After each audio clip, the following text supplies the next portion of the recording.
एहसास न्याय का सबके लिए, आकाश न्याय का सबके लिए.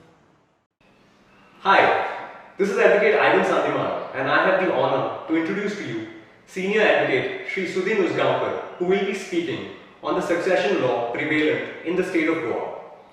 Senior Advocate Shri Sudhin Usgaonkar needs no introduction in the state of Goa. In his 30 long years as an advocate, he has contributed immensely in developing and shaping various legal concepts and ideas which have led down precedents in various spectrums of law. He is also associated with social activities and cultural institutions.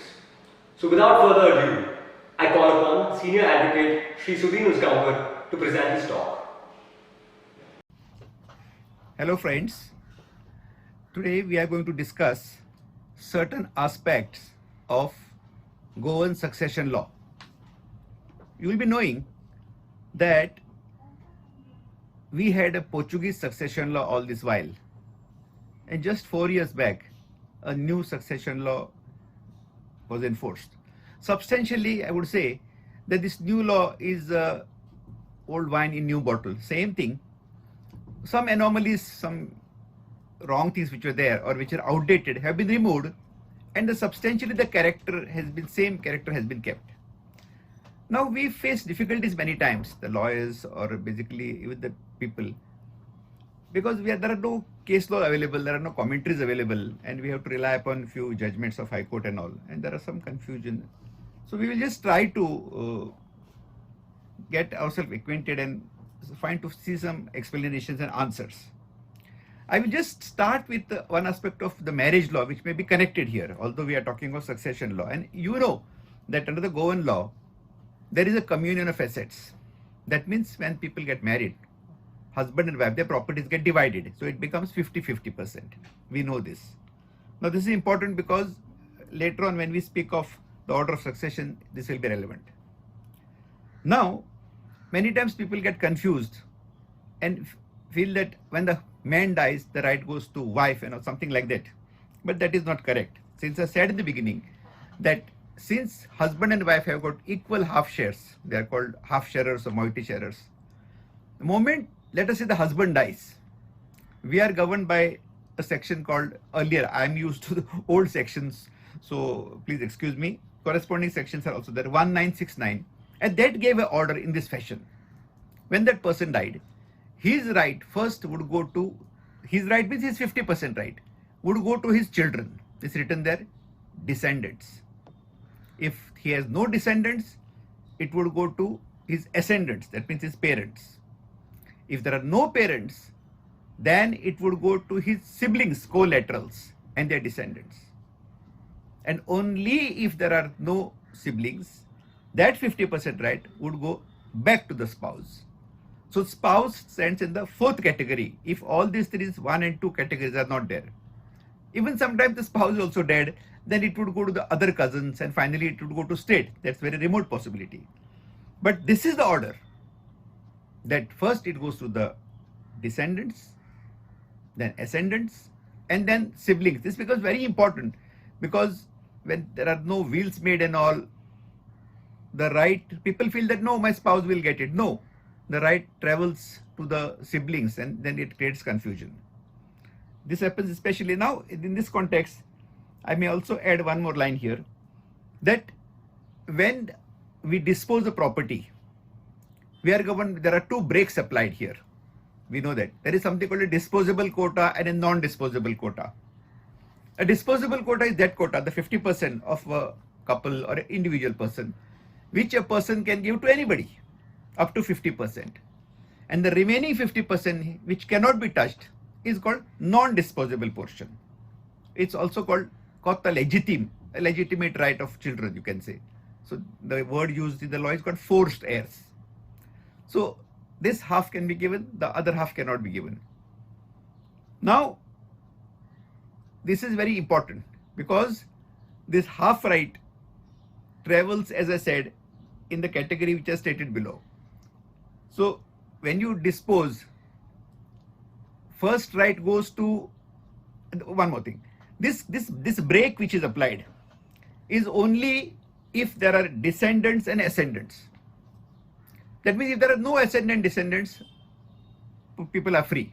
That means people who are not married, bachelors, people who don't have children, there is no break for them.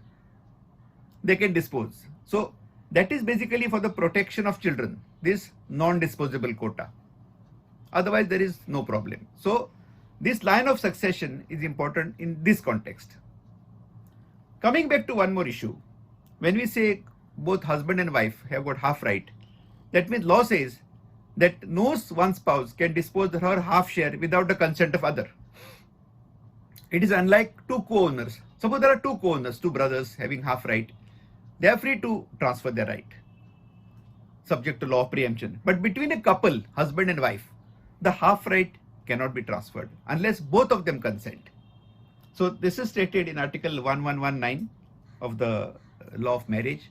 Also, there is a corresponding section in Article 1766 of the Old Portuguese law. That means both of them have to together have to consent, and only if they consent, they can dispose the properties.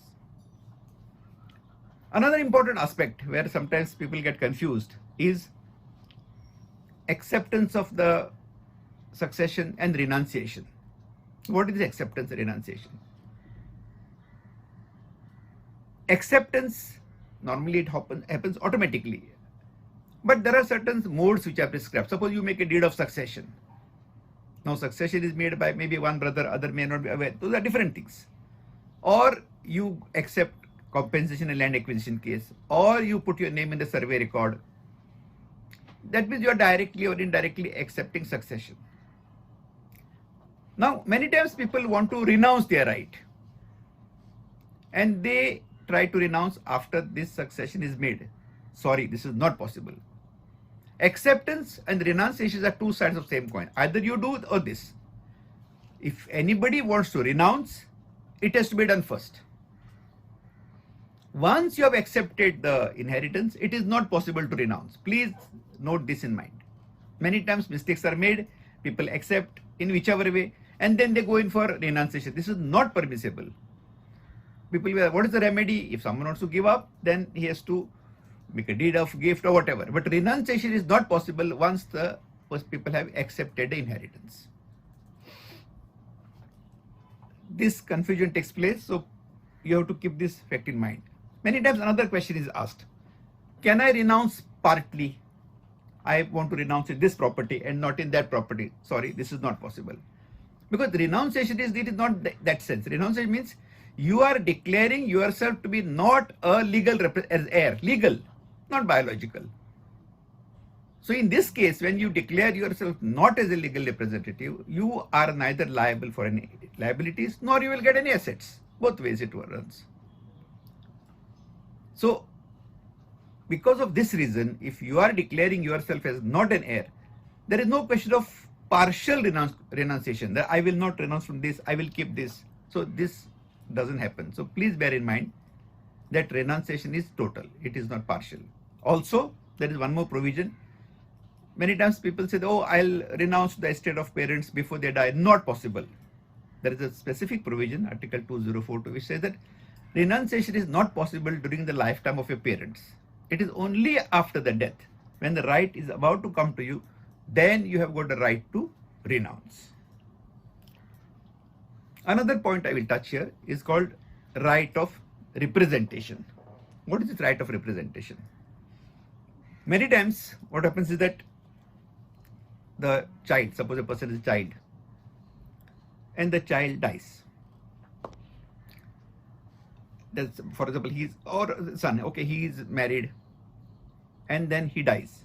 What happens to the estate of the father?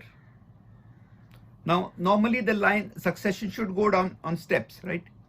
So here the one line is broken, chain is broken. How does it go?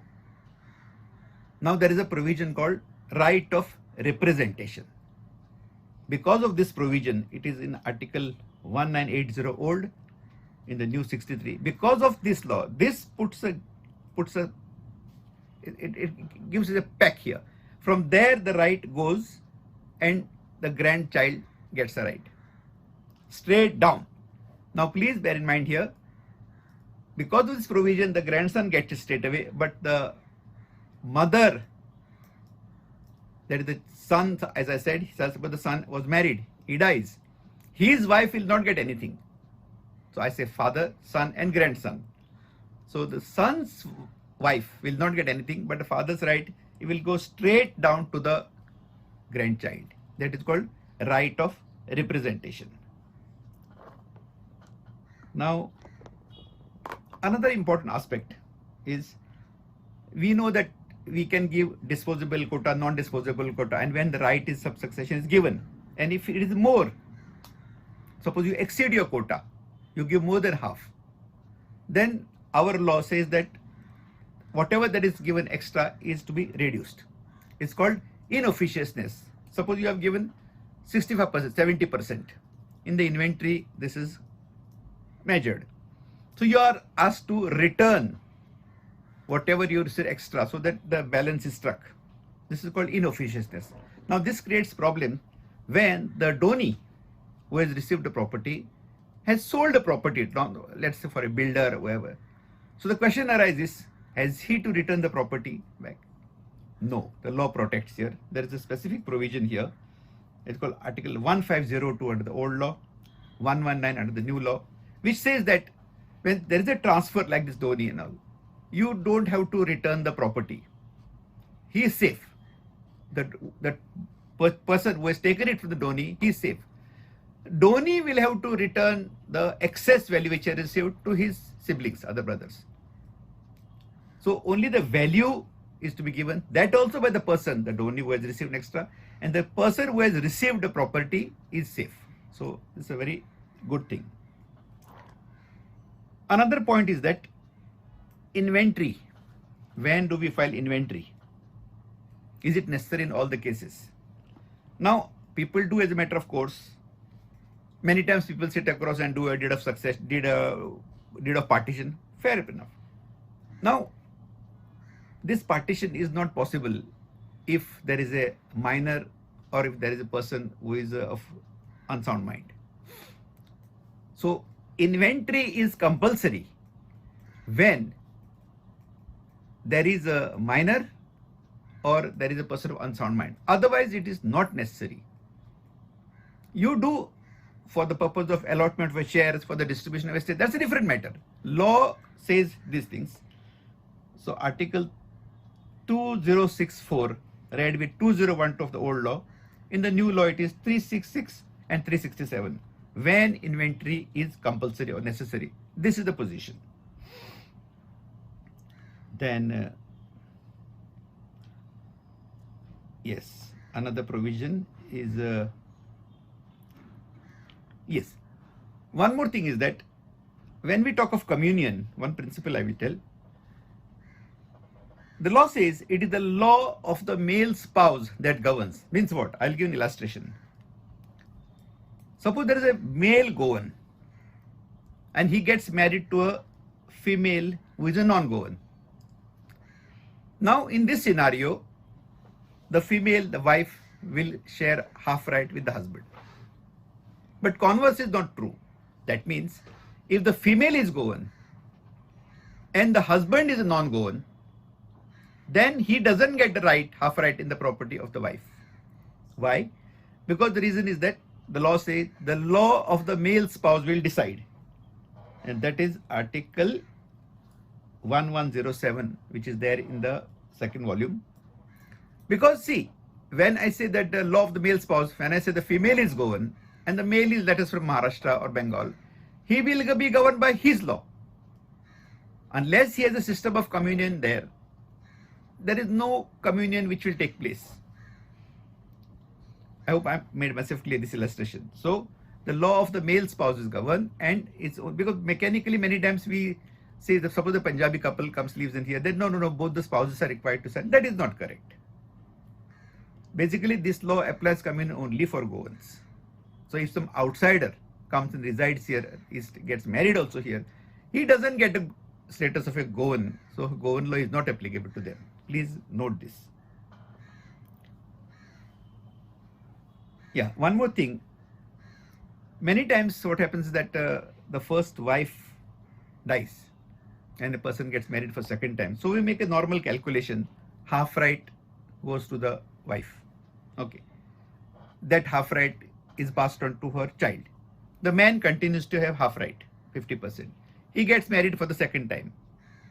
So now we feel that again that half right will be divided into half-halves. That means the man will retain 1/4 and 1/4 will go to his second wife. That is what we feel or we felt. But this is not correct.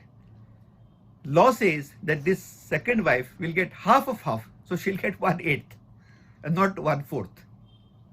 This has been decided in a case of Bombay High Court, Swarupa Mayangankar's case, and this position is made very clear. So the second wife doesn't get half from the husband, but she gets half of half. So it becomes 1/8 ultimately.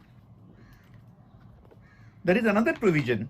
Many times people ask, can husband and wife transfer, make a gift or a will of their right to the other person? See, if there are children, certainly subject to that disposable, non-disposable quota, you can transfer. But suppose there are no children, the people still have a doubt. Law is very clear. There is a clear provision which says that husband and wife can give their right to each other, no difficulty. In fact, when there are no children, they should necessarily adopt this. This is the advice. Or they should make some will and give their right to somebody, specify. Otherwise, what happens? As I said in the original line of succession, if no will is made or right is not given to spouse, then look at the difficulty. First, we said children, no children, they don't have parents also.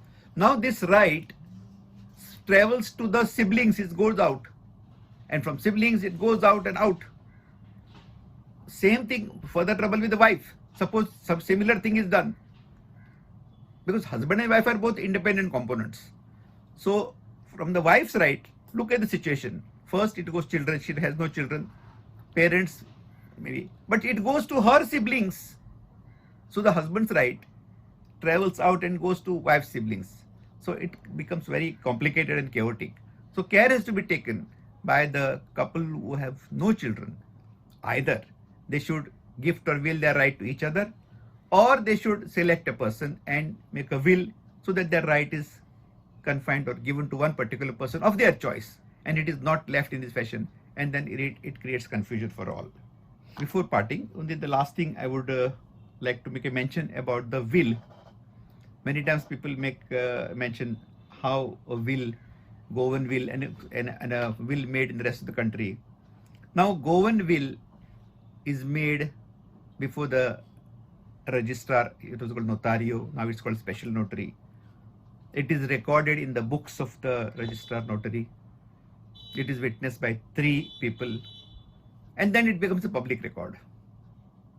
Unlike in rest of India, where it is done privately, or even if you register, it doesn't matter, because you require to have a probate in metropolitan cities to authenticate. Govan will doesn't require a probate.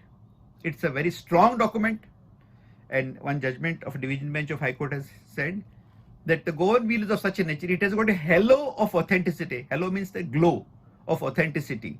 Such is the strong position of a will made in Goa because of its character. Once you make before the registrar, it's called a public will. There is another mode which very few people resort to. It's called a closed will, when you write in your own handwriting in a paper, then seal it and give it back. This very few people do it, and it's a very peculiar style. It has got, you write sitting in the opposite direction, and the registrar is not able to read it. That very few people do to maintain secrecy. Otherwise, public will, it's in the books, and only that person gets it, and only after the death the successor may get a copy. I think I have covered in a limited time.